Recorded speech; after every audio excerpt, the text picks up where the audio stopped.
Hi hello welcome to Big TV. నేను మీ గౌతమి. ఈరోజు మనతో పాటు సోషల్ యాక్టివిస్ట్ కృష్ణకుమారి గారు ఉన్నారు. ఆవిడతో మాట్లాడదాం. మేడం నమస్తే. నమస్తే.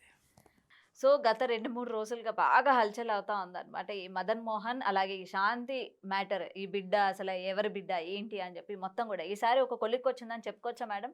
అసలు ఇక్కడ హస్బెండ్ తప్పంటారా లేకపోతే వైఫ్ది తప్పంటారా? కొంతవరకు నాకు తెలిసినంత వరకు ఏంటంటే, అంటే శాంతి గారు ప్రెస్ మీట్ అయిపోయిన తర్వాత ఈవిడ తప్పు చేసింది, ఈమె అంటే అతను వేరే దేశంలో ఉండడం కావచ్చు, ఈమె ఇంకొకరితో ఇల్లీగల్ రిలేషన్‌షిప్ పెట్టుకోవడం కావచ్చు. సో, ఒక గవర్నమెంట్ ఒక హోదాలో ఉండి, ఒక చదువుకున్న అంత పెద్ద చదువుకున్న ఆవిడ, గవర్నమెంట్ జాబ్ చేస్తున్న ఆవిడ ఇట్లాంటివి జేయడం, అలాగే ఇప్పుడు ఈ ఇన్సిడెంట్ అంతా కూడా ఎలా చూడొచ్చు మేడం ఇప్పుడు మనం? ఇదంతా గూడా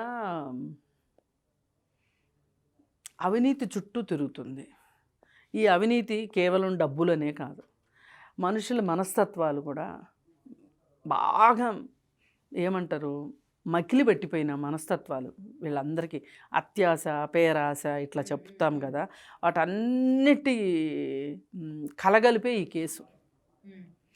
ఇప్పుడు అక్కడ జరిగింది ఏంటి, ఒక భార్య భర్త, వాళ్ళకి 2 పిల్లలు ఉన్నారు, ట్విన్స్ ఉన్నారు, ఇద్దరికి గవర్నమెంట్ ఉద్యోగాలు ఉన్నాయి. భర్తని కావాలని అమెరికా పంపించారు, రాజకీయ నాయకుల అండతోటి పంపించింది శాంతి. పంపించిన తర్వాత ఇక్కడ ఆమె దేవాదాయ శాఖలో భూములు, అపరిమితంగా భూములు ఉన్నాయి, చాలా విలువలు వచ్చేసాయి ఆ భూములకి. ఆ భూముల్ని కొట్టేయాలి అని కొంతమంది రాజకీయ నాయకులు అనుకుంటే వాళ్ళకి ఈవిడ అండాదండాగా ఉంది. ఆ ప్రాసెస్లో ఆమెని మన చెప్పు చేతల్లో ఉంచుకోవాలి అంటే కేవలం అవినీతి ఒక్కటే కాదు, ఆమె వ్యక్తిగత జీవితంలోకి వెళ్ళి వ్యక్తిగత జీవితాన్ని ఆమెకి దూరం చేసి ఆ ప్రాసెస్లో మనం దగ్గరయ్యి ఆమెను పూర్తిగా మన గ్రిప్లో పెట్టుకోవాలి, మన క్లచెస్లో ఇరికించుకోవాలి అనే ఒక పెద్ద పకడ్బందీ ప్లాన్ ఇది. ఇది ఏదో ఒక మాటతోనో ఒక రోజుతోనో ఒక విషయంతోనో ముడిపడిన విషయం కాదు. ఈమె ఇంత అవినీతి చేస్తుంది అని చెప్పి భర్త గారికి కూడా తెలుసు. కాకపోతే ఆయన జీర్ణించుకోలేని విషయం ఏంటి అంటే, ఆవిడ ఎప్పుడైతే వేరొకరితో బిడ్డని కని ఈ బిడ్డకి నీకు సంబంధం లేదని చెప్పిందో అప్పుడు ఆయనకి ఒక విస్ఫోటనం జరిగి ఆయన రోడ్డు మీదకి వచ్చాడు. ఆయన రోడ్డు మీదకి రావటం వల్ల వీళ్ళందరూ కూడా రోడ్డు మీదకి వచ్చారు. ఈ సదరు మదన్ మోహన్కి ₹1,00,00,000 పెట్టి 1,50,00,000 పెట్టి భార్య ఇల్లు కొంటుంది అంటే ఎక్కడి నుంచో వస్తుండొచ్చు ఆ డబ్బులు? 1,50,00,000 అంటే ఈయన చాలా నీతిమంతుడని చెప్తున్నాడు కదా, అందుకని అంటున్నాను నేను. ఆమె అవినీతి పరురాలు, నేను చాలా పర్ఫెక్ట్ అని చెప్తున్నాడు. మరి నీకు ఆ మాత్రం తెలీదా? 1,50,00,000 పెట్టి ఇల్లు ఎట్లా వస్తుంది మీకు? నువ్వు అసలు విజయసాయిరెడ్డి ఇంటికి వెళ్ళి ₹1,00,00,000 1,60,00,000 క్యాష్ నువ్వు ఎందుకు తీసుకొచ్చావు అంటే నువ్వు అవినీతి పరుడివే, నువ్వేమి సచ్చీలుడు కాదు. నువ్వు ఇంకేం అథారిటీతో మాట్లాడతావు? ఇది స్టోరీ. మరి వీళ్ళిద్దరితోటి వీళ్ళ జీవితాలతోటి ఆడుకుని పూర్తి అవినీతిమయం చేసి పారేసి వాళ్ళు చాలా పబ్బాలు గడుపుకుని వీళ్ళకేదో ఎంగిలి మత్తుకులు విసిరారు సహకరించినందుకు కాను. ఇప్పుడు అందరూ బయటకు వచ్చారు. అది పుట్టదవితే పాములు బయటకు వచ్చినట్టు మంచో చెడో మదన్ మోహను ఈ మొత్తం పుట్టని తవ్వడం మొదలెడితే ఒక్కొక్క పాము బయటకు వచ్చినాయి. కాకపోతే బాధాకరమైన విషయం ఏంటి అంటే, మగవాడి శీలం గురించి ఏమీ మాట్లాడని ప్రబుద్ధులు ఆడవాళ్ళ శీలాల గురించే మాట్లాడతారు, ఆడవాళ్ళనే బాధ్యులను చేస్తారు. అసలు ఈ మొత్తానికి అసలు శాంతి ఎట్లా చేసింది? భర్తను అమెరికా ఎందుకు పంపించింది? సదరు రాజకీయ నాయకుడి ద్వారా, విజయసాయిరెడ్డి ద్వారా అంటారు తప్పితే ఆ అవినీతిలో భర్తకు కూడా భాగం ఉందని ఎవరు మాట్లాడట్లా. ఇదంతా పైగా ఇదంతా ఆయన ప్రెస్ మీట్ పెట్టి ప్రెస్ ముందు ఏడవడం, మొత్తం జనాలందరినీ కూడా ఆయన వైపు తిప్పుకుని ఆయన బాధితుడు అన్నట్లు. ఆయన మాత్రమే బాధితుడు కాదు, నేను చెప్పదలుచుకున్నది అది.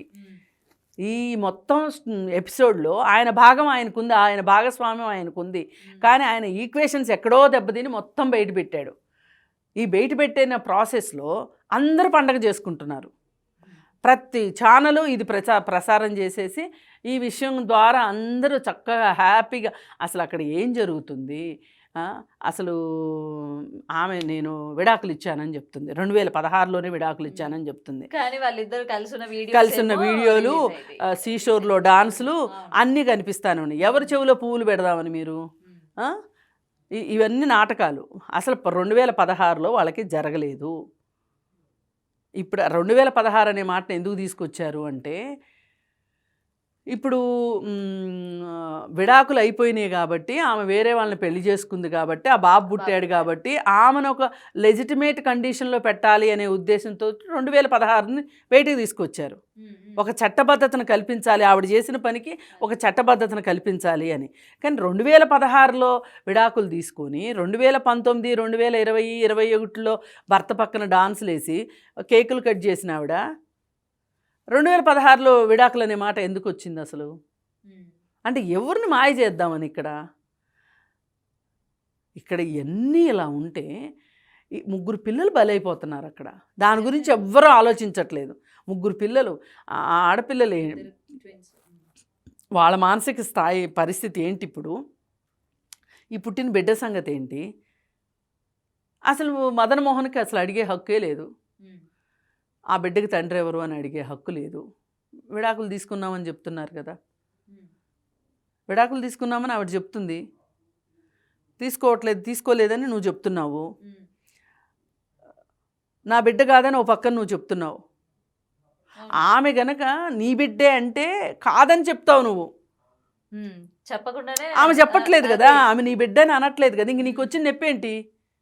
ఒక్కటే ఏంటి అంటే, ఆవిడ చట్టానికి వ్యతిరేకంగా వెళ్ళి చేసిన పని ఏంటి అంటే, ఆవిడ ఏం చెప్తుంది, నేను నా భర్తకి మేమిద్దరం ఒక మాట అనుకున్నాము, వద్దు అనుకున్నాము, అయిపోయిన తర్వాత నేను వేరే అతనితోటి జీవితాన్ని కొనసాగించాను, బిడ్డ పుట్టాడు అని చెప్తుంది. కానీ హిందూ వివాహ చట్టం ప్రకారం మీకు పెళ్ళి అయిన తర్వాత హిందూ వివాహ చట్టం ప్రకారమే విడాకులు అవ్వాలి. అదే ఇక్కడ అది కూడా వస్తుంది. ఒక గవర్నమెంట్ ఎంప్లాయీ ఉండి మీకు తెలీదా? ఆమె లాయరు, పైగా ఆవిడ లాయరు. అందుకని ఏంటంటే చేసుకోవాలి, డివోర్స్ అయిన తర్వాత అయితేనే చేసుకోవాలి. అది ఇది మగవాడు చేసినా తప్పే, ఆడవాళ్ళు చేసినా తప్పే. ఈ విషయంలో ఆడవాళ్ళు కదా అని చెప్పి వాళ్ళకేమి స్పెషల్ రూల్స్ రెగ్యులేషన్స్ లేవు. వాళ్ళకు ఉండేది డొమెస్టిక్ వైలెన్సు, ఆ కేసులు వేరే, లైంగిక వేధింపులు నిరోధక చట్టాలు, ఇవన్నీ ఆడవాళ్ళకి స్పెషల్గా వచ్చిన మాట వాస్తవం. నిర్భయ చట్టం అవన్నీ వచ్చినాయి. కానీ హిందూ వివాహ చట్టం ప్రకారం విడాకులు తీసుకోకుండా భర్త ఇంకో పెళ్లి చేసుకున్నా, భార్య ఇంకో పెళ్లి చేసినా అది బైగమి కిందే వస్తుంది. మన దగ్గర బైగమీ లేదు. బైగమీని కోర్టు ఒప్పుకోదు. సుప్రీంకోర్టే చెప్పింది సహజీవనం చేయొచ్చు అనే మాట మాట్లాడు. అది పిచ్చి మాట అండి. సుప్రీంకోర్టు సహజీవనం చేయడానికి ఎవరు చేయొచ్చు, ఎవరు చేయకూడదు అనేది కూడా చెప్పింది. అది వదిలేశారు. ఇప్పుడు ఏ వివాహ బంధంలో లేని వాళ్ళు సహజీవనం చేయొచ్చు. ఒకవేళ సహజీవనం చేయాలి అనుకుంటే ఆ భర్తో ఆ భార్యో అనుమతి ఉంటే చేసుకోవచ్చు సహజీవనం. వాళ్ళు ప్రశ్నిస్తే మటుకు వీళ్ళు, ఇప్పుడు ఆ భర్త ప్రశ్నిస్తున్నాడుగా, మరి ఇంకెక్కడ సహజీవనం? అడల్టరీ లేదు అని చెప్తున్నారు. ఇప్పుడు ఆయన క్వశ్చన్ చేస్తున్నాడుగా, అది అడల్టరీయే. అందుకని ఏది ఏమైనా సరే చట్టం ఏమీ చెప్పలేదండి. వ్యక్తిగతంగా ఏ వ్యక్తికి ఆ వ్యక్తికి న్యాయం ఏంటి? లా నథింగ్ బట్ కామన్ సెన్స్. ఇప్పుడు ఆమె లా చదువుకుంది కాబట్టి ఆమెకి ఇంకెక్కువ కామన్ సెన్స్ ఉండాలి లా చదువుకోని వాళ్ళతో పోలిస్తే. అందుకని కాకపోతే ఈ మొత్తానికి చాలా అవినీతి రంగు, రాజకీయ రంగు ఉన్నాయి. అందుకే చాలామంది రాజకీయంగా విజయసాయిరెడ్డిని ఎదుర్కోలేని వాళ్ళు, విజయసాయిరెడ్డి మీద కక్ష తీర్చుకోవాలి అనుకునేవాళ్ళు ఈ కేసు ద్వారా, శాంతి అనే ఒక ఆయుధం ద్వారా కక్ష తీర్చుకుంటున్నారు. ఈ ప్రాసెస్లో అసలు ఎవరికి పుట్టారు, ఎవరి బిడ్డ, ఎవరితోటి వ్యక్తిగత జీవితాన్ని పంచుకున్నారు, వాళ్ళ పడగ్గది ముచ్చట్లు, ఇవన్నీ దురదృష్టం. ఇవన్నీ చర్చకు రావటం, ఇవన్నీ అసలు మాట్లాడడానికి వీలే లేదు. ఆ బిడ్డలేంటి? మీకు డబ్బు ఒక్కటి ఉంటే సరిపోతుందా?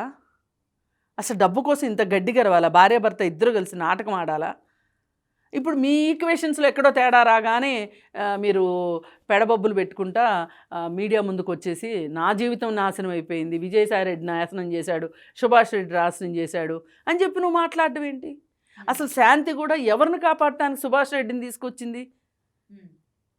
మరి ఆ సుభాష్ రెడ్డి రావాలి కదా, అవును ఆయన ఆయన ఆయన ఆయన ఆయన బయటికి రావాలి కదా. పెద్దగా కనిపించినాయి, అది పెద్ద విషయం కాదన్నట్టు తీసుకున్నట్టున్నారు మరి ఆయన.